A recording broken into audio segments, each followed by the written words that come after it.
അമ്മയുടെ പൂജ വിളക്ക് വയ്ക്കലൊക്കെ കഴിഞ്ഞു തോന്നണം. ഇപ്പൊ തന്നെ ചായയുടെ വിളി വരും. അതെ, ഇന്നലെ ഉമ്മയല്ലേ അമ്മയ്ക്ക് ചായ കൊണ്ടേ കൊടുത്തത്? ഇന്നിപ്പൊ ഞാൻ കൊണ്ടേ കൊടുക്കാം കേട്ടാ. ഉമ്മ ഫ്രിഡ്ജിലിരിക്കുന്ന മാവെടുത്തൊന്ന് പുറത്ത് വെച്ചേക്കണേ, തണുപ്പൊന്ന് മാറട്ടെ. ഈ പഴം വേവായിട്ടുണ്ട്, അതും കൂടി ഒന്ന് വാങ്ങി വെച്ചേക്കണം. ഒരു തട്ട് ഇഡ്ഡലിയും കൂടെ വെച്ചേക്കണം കേട്ടാ. മാവെടുത്ത് വെക്കണം.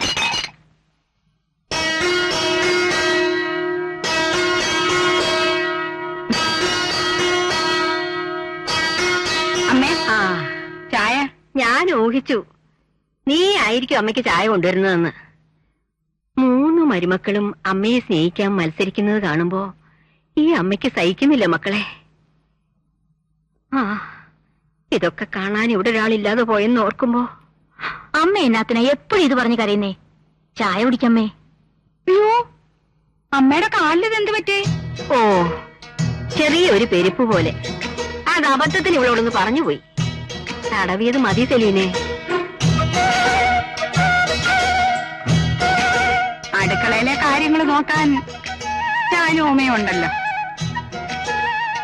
ധനപാലിന് എണീറ്റില്ലേ ചോന്തളെ? ചായ കയ്യിൽ കിട്ടാതെ കിടക്കേന്ന് എഴുന്നേക്കുന്ന പതിവ് അമ്മയുടെ മോനില്ലല്ലോ. അവന് കൊടുത്തിട്ട് മതിയായിരുന്നല്ലോ എനിക്ക്. ഇന്ന് ബാങ്കുള്ളതല്ലേ? ഇപ്പൊ കൊടുക്കമ്മേ.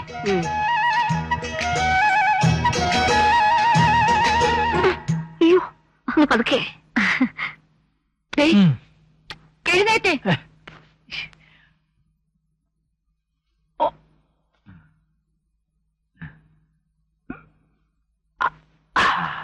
അനിയന്റെ കെട്ടുകൾ ഏത് നേരം അമ്മയുടെ മുറി തന്നെയാ. രാവിലെ തുടങ്ങിയിട്ടുണ്ട് കാല് തിരുമല്. അത് പിന്നെ അമ്മയുടെ അടുത്ത് ആരെങ്കിലും വേണ്ടേ?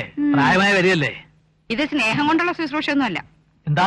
ഇത് സ്നേഹം കൊണ്ടുള്ള ശുശ്രൂഷയൊന്നും അല്ലെന്ന്. പിന്നെ ആ അച്ചാച്ചിയുടെ മനസ്സിലിരിപ്പ് എനിക്ക് നന്നായിട്ടറിയാം.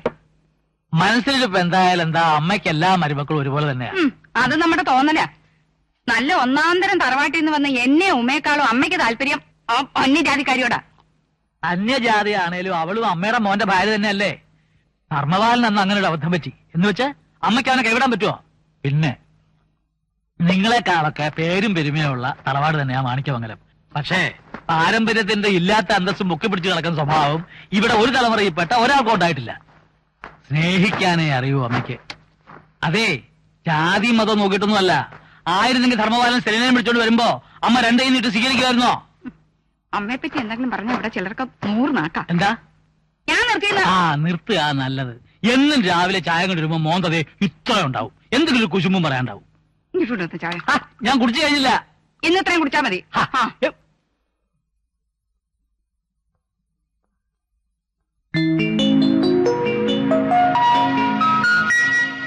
ഇതെല്ലാം കൂടെ വാരി ബെഡിലിട്ടിട്ട് ഇങ്ങേരിത് എവിടെ പോയി? ഞാനിവിടെ ഉണ്ട് സെലീന. ആഹാ, ഇതിനിടയിലുണ്ടായിരുന്നോ? ഇവിടെ ഇങ്ങനെ ഇരുന്നാ മതിയോ? പല്ലുതപ്പം കുളിയൊന്നും വേണ്ടായോ? അതൊക്കെ എന്നും ചെയ്യണതല്ലേ. ഒരു ദിവസം മുടങ്ങിന്ന് വെച്ച് മാണിക്യമംഗലം ഇടിഞ്ഞു വീഴാനൊന്നും പോണില്ല. ഇന്ന് ആ പ്രമാദമായ കേസിന്റെ വിചാരണയാ. എത്ര പുസ്തകം റെഫർ ചെയ്താലാ ഒരു പോയിന്റ് കിട്ടുക? അല്ല, ഈ കേസ് ജയിച്ചാ എത്ര രൂപ ഫീസ് കിട്ടും? ഫീസിന്റെ കാര്യം വിട്. ഈ കേസ് തോറ്റാ എന്റെ ആഫീസ് പൂട്ടും. 2 പേരെ കൊന്ന പ്രതിക്ക് വേണ്ടിയാ ഞാൻ വാദിക്കണേ. എന്തും ചെയ്യാൻ മടിയില്ലാത്ത കശ്മലന്മാരാണ് അവന്റെ കൂടെ നിൽക്കുന്നത്. അയ്യോ, എന്നാ പിന്നെ ഫീസ് മുഴുവൻ മുൻകൂർ വാങ്ങാൻ മേലായിരുന്നോ? എന്റെ ഫ്യൂസ് ഊരിയാലും വേണ്ടില്ല, നിനക്ക് കാശ് കിട്ടണല്ലേ. നിങ്ങൾക്ക് എന്തെങ്കിലും സംഭവിച്ചാ എനിക്ക് ജീവിക്കണ്ടേ? ഒരു കരുതലുള്ളത് എപ്പോഴും നല്ലതാ. ഭർത്താവിനോട് സ്നേഹമുള്ള ഭാര്യമാര് ഇങ്ങനെ വേണം. എനിക്ക് സന്തോഷായി. സെലീൻ ചെന്ന് ബ്രേക്ക്ഫാസ്റ്റ് എടുത്ത് നോക്കി ചെല്ലേ.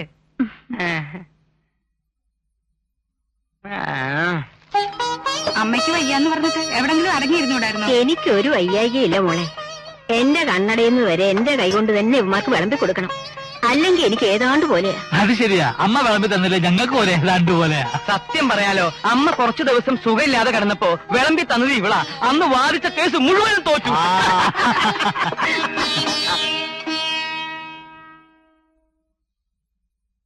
നീ മുഖം വീർപ്പിക്കേണ്ട സെലീനെ. അവൻ തമാശ പറഞ്ഞതല്ലേ, ചുമ്മാതല്ല കേസ് തോക്കുന്നേ. കോടതിയിൽ ഇതുവരെ വളിപ്പായിരിക്കും വിളമ്പുന്നേ. അത് സെലീനയുടെ തെറ്റിദ്ധാരണയാ. ഇവന്റെ വാദം ഞാനും കേട്ടിട്ടുള്ളതാ. കോടതി വിറയ്ക്കും. അങ്ങനൊരു വാദം കേട്ടിട്ടാണല്ലോ സെലീന ഇവന്റെ വല വീണത് തന്നെ. അല്ല ചേട്ടാ, അവളുടെ വലയിൽ ഞാനല്ലേ വീണത്. മുക്കുവന്മാരുടെ കൂട്ട് വലയും കൊണ്ട് അവൾ എന്റെ പുറകെ നടക്കുകയല്ലായിരുന്നോ? നീ എന്തിനാ അവളെ വെറുതെ ചുണ്ടി പിടിപ്പിക്കുന്നത്? വല്ലപ്പോഴെങ്കിലും അവളുടെ വലയിലെ 1-2 കണ്ണി പൊട്ടിച്ചില്ലെങ്കിൽ മാണിക്യമംഗലത്തെ സന്തതി വെറും പെൺകോന്തനാണെന്ന് നാട്ടുകാർ പറയില്ല. അതൊക്കെ നാട്ടുകാർ ഇപ്പോഴേ പറയുന്നുണ്ട്. അത് ശരിയാ. അല്ലെങ്കിലും എന്തും കൈയെടുക്കണമെന്നുള്ള ഒറ്റ വിചാരമുള്ള സെല്ലിൻ ചേച്ചിക്ക്. അവള് കേൾക്കണ്ട, നിന്നെ പച്ചയ്ക്ക് തിന്നു. സത്യപാലിനെ കണ്ടില്ലല്ലോ ഉമേ. താമസിക്കുമെന്ന് മറ്റോ പറഞ്ഞോ? ഇല്ല. നൈറ്റ് ഡ്യൂട്ടി കഴിഞ്ഞ് വരാനുള്ള സമയം കഴിഞ്ഞല്ലോ.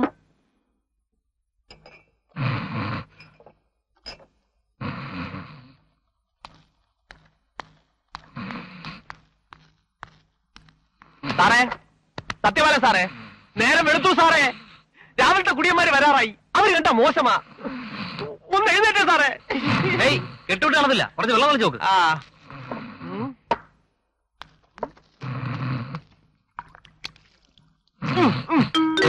എഴുന്നേറ്റേ സാറേ.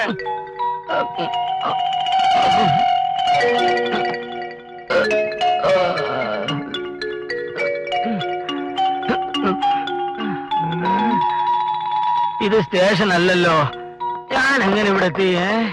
അപ്പൊ അത് സാറിന് ഓർമ്മയില്ലേ? ഇല്ല, ഒന്ന് ഓർമ്മപ്പെടുത്തിക്കേ.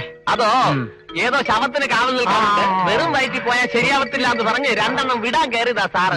അവസാനം 2:12 ഇവിടെ അങ്ങ് വീണു. ഞാനാ എടുത്ത് കിടത്തിയത്. ഇന്ന് എനിക്കൊരു മെമ്മോ ഉറപ്പാ. അല്ല, ഡ്യൂട്ടി സമയത്ത് യൂണിഫോം ഇട്ടോണ്ട് ബാറി കയറി വെള്ളം അടിക്കുന്നത് മോശമല്ലേ സാറേ? യൂണിഫോം ഇട്ടോണ്ട് നിനക്ക് തന്നെ ഒഴിച്ചു തരാമെങ്കിൽ യൂണിഫോം ഇട്ടോണ്ട് എനിക്കത് അടിക്കുകയും ചെയ്യാം. നിയമപാലകനെ നിയമം പഠിപ്പിക്കുന്നത് കേട്ടാ. താറാ കുഞ്ഞിനെയാണ് നീന്താൻ പഠിപ്പിക്കുന്നത്. വരട്ടെ ബില്ല്. ബില്ല് പുല്ല്. പോലീസുകാരനോടാണോ ബില്ല് ചോദിക്കുന്നത്? ഞാൻ IAS സ്ഥലം മാറി ഇവിടുന്ന് പോകാൻ പോകുന്നില്ലല്ലോ. നാളെ തരാവിടോ. ശവം ആകെ ഒത്തിയോ എന്തോ.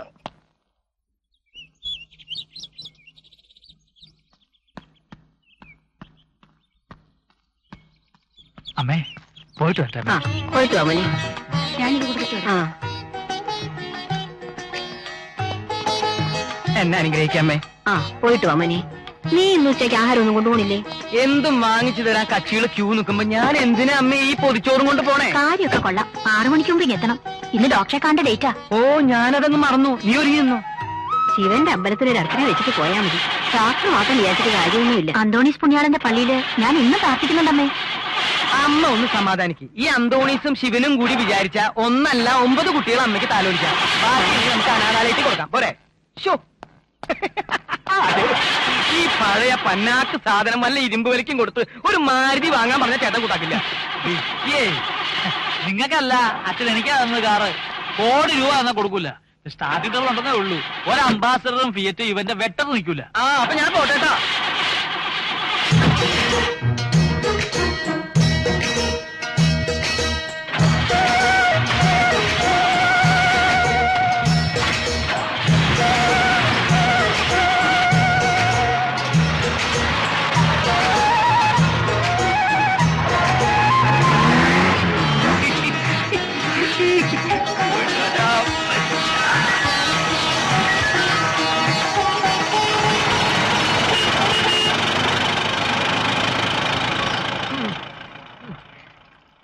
ചടാക്ക് കാറും. അമ്മ, നീ എന്താ ഇന്നിത്ര താമസിച്ചേ? ഒരു തൂങ്ങി വരണം. ഡെഡ് ബോഡിക്ക് കാവൽ നിൽക്കുകയായിരുന്നു ഇതുവരെ. ഇപ്പോഴാ കെട്ടിയെടുത്തത് പോസ്റ്റ്മോർട്ടത്തിന്. ആ വിവരം നിനക്കൊന്ന് വിളിച്ചു പറഞ്ഞുകൂടായിരുന്നോ? ഇവിടെ മനുഷ്യർ തീ തിന്നുമായിരുന്നു. ഞാനും അങ്ങനെ തന്നെ ആയിരുന്നു. തീ തിന്നാൻ പ്രയാസമായതുകൊണ്ട് മടമടാന്ന് കുടിക്കുകയായിരുന്നു. ഫോൺ ചെയ്യാൻ പറ്റണ്ടേ? മാറി എന്നാ ഡെഡ് ബോഡി ആരെങ്കിലും അടിച്ചു മാറ്റിയാലോ? അതാരാ ശവത്തിന് ഇത്ര അത്യാവശ്യക്കാര്?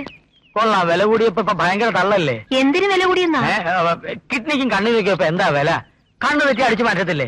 ഞാൻ പോന്ന് കുളിക്കട്ടെ, ദേവാസലം നാറുന്നു. അതിന് നീ ശവത്തിൽ കയറി പിടിച്ചോ? ഞാൻ പിടിച്ചതല്ല, എന്നെ പിടിപ്പിച്ചതാ. അതും തലയ്ക്ക് തന്നെ. അതല്ലേ വീണുപോയത്. ഇന്ന് നിനക്ക് എപ്പോഴാ മോനെ ഡ്യൂട്ടി? ഇന്ന് രാത്രിയിൽ നൈറ്റാണമ്മേ.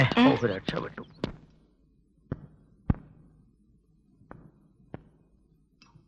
എന്താ ഇന്ന് മുട്ട ചെറുതായി പോയതേ? ഒന്ന് പതുക്കെ കഴിക്കാനിരുന്നു എന്നറിഞ്ഞ അമ്മ ഇപ്പൊ ഇങ്ങ് ഓടിയെത്തും. എന്നെ വെറുതെ കള്ളിയാക്കരുത്.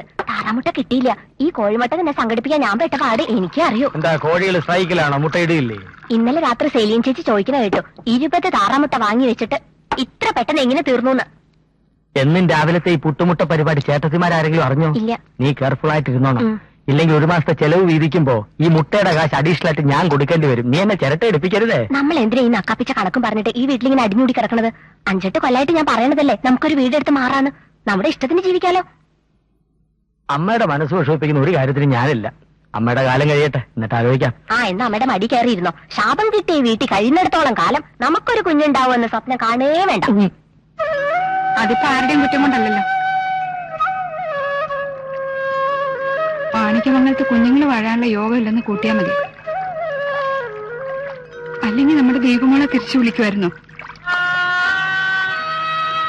അവളെ 7 മാസം താലോലിക്കാനുള്ള ഭാഗ്യമല്ലേ ഈശ്വരൻ നമുക്ക് തന്നുള്ളൂ.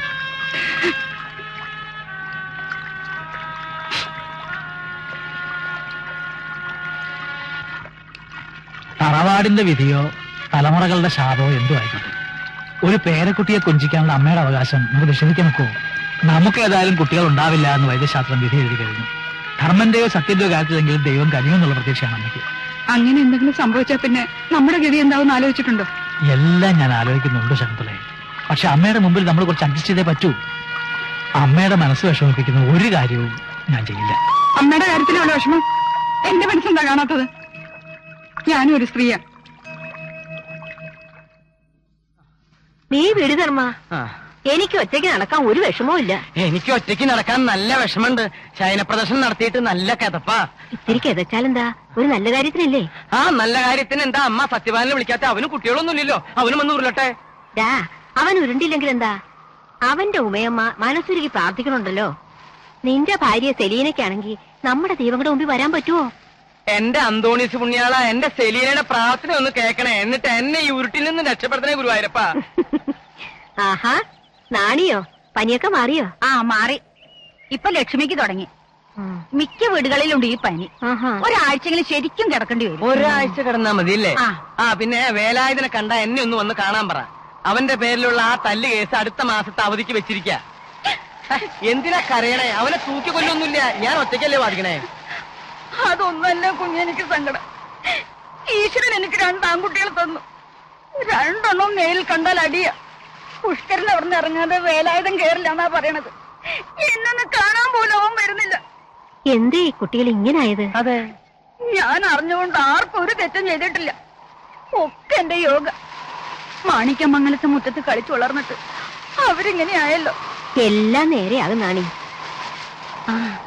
പിന്നെ കുഞ്ഞുകുട്ടി അമ്മയുടെ ഈ നാട്ടിലുള്ള പെണ്ണുങ്ങൾക്കൊക്കെ അസൂയ. 3 ആമക്കളെ കല്യാണം കഴിച്ച് ഇത്രയും കാലായിട്ട് ഒരു പൊട്ടലും ചീറ്റലും ഇല്ലാതെ ഒരേ വീട്ടിൽ കഴിയുന്നതിനുള്ള കണ്ണുകടി. എന്റെ മക്കളെ ഞാൻ അങ്ങനെയാ വളർത്തിയിരിക്കണേ. പോവാ.